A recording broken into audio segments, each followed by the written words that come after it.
Hello again, welcome back to the channel. This is something different today, completely different to what I normally do, but it's still referring to wood.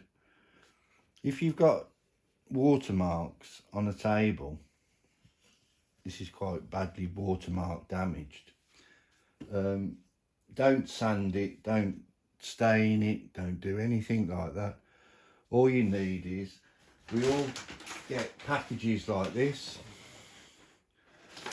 brown paper. So you just take off the brown paper, cut a section of brown paper,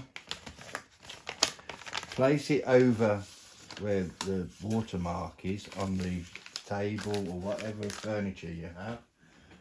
You need an iron. This is preheated.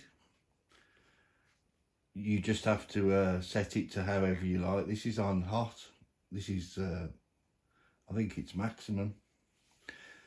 Anyway, you put that over the mark on the table and you just go over it.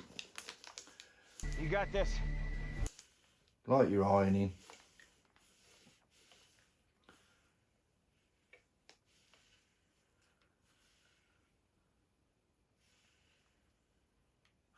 And then, like magic,